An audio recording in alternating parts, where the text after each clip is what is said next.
Lenten Lunchtime Lessons with Father Andrew of the Society of the Divine Compassion. Ash Wednesday, Penitence.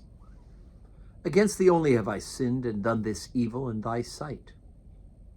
The condition of the world is due to the accumulated selfishness and sinfulness of us all. The world is in a terrible state, and we have had a share in it. We want to be penitent, first of all, for the love of God. We look up to God our Father and be utterly sorry that the world is as it is, that we are as we are, for his sake. We must think of all the sacrifices that have been offered for us in all sorts of ways. How many people have done things at their own expense for us? We have not been half as grateful as we ought to have been, or thought about it half as much as we ought to have done.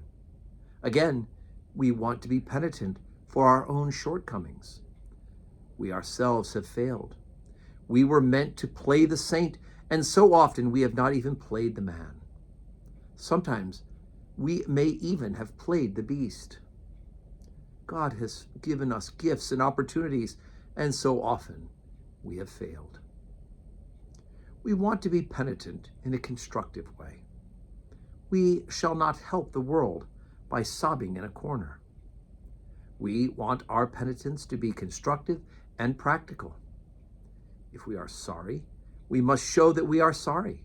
We can only make reparations to God by prayer, by mortification, by an acceptance of suffering.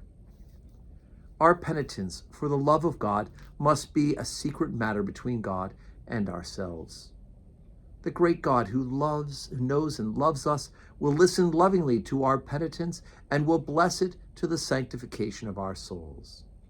Our penitence for the love of man will be a manifest in our service to man.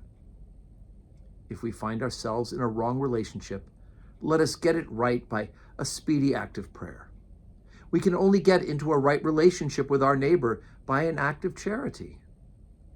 If I have an enemy, let me think how I can do him some service. Evil people lie in wait for the opportunity of doing harm to their enemy. Saints lie in wait for the opportunity of doing good to their enemy.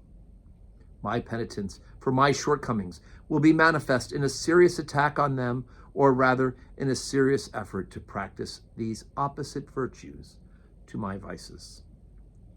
Progressive penitence becomes less and less self-centered.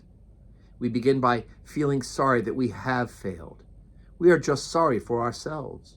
We wish that we had not said that or done that or thought that.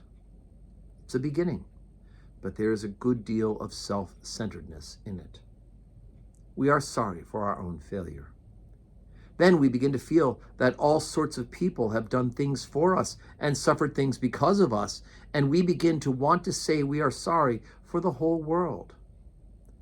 We go on to learn a little about what sin means to God, how God has done all sorts of things for us that we have thought so little of, how God has suffered so many things because of us. We begin to cry from our souls, against thee only have I sinned and done this evil in my sight.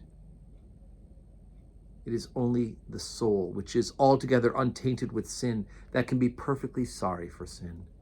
It is only the spiritual consciousness, which is altogether undulled by sin, that can know the exceeding sinfulness of sin.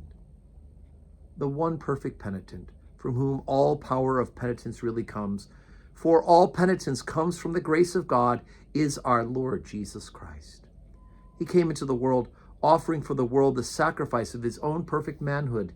In the midst of a creation which had sinned, the uncreated God took a created human nature and offered that to the Father, and that is the perfect offering.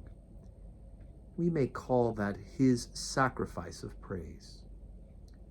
In that human nature, he as man gave to man a perfect service. Over and against all the cruel things that men have done to men, he sets his own perfect love to men. That his sacrifice of redemptive love. As a human man, he offers his own individual fidelity in the circumstances of his own life. Even he learnt obedience through the things that he suffered. He offered his sacrifice of accepted pain.